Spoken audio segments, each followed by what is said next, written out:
पद्म पुरस्कार 2026 भाग 1 प्रश्न पहिला. पद्म पुरस्कार 2026 कधी जाहीर झाले?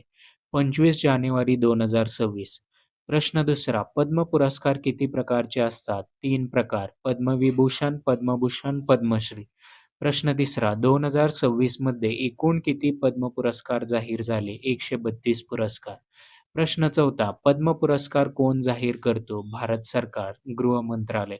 प्रश्न पाचवा. पद्म पुरस्कार कोण प्रदान करतो? राष्ट्रपती.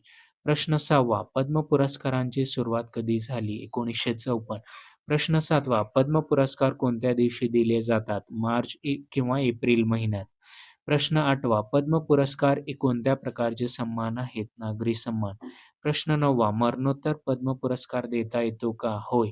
प्रश्न 10वा. पद्म पुरस्कारांसाठी नामांकन कोण करू शकतो? कोणताही नागरिक. व्हिडिओ आवडल्यास लाईक, शेअर आणि सबस्क्राईब करायला विसरू नका. जय हिंद, जय महाराष्ट्र.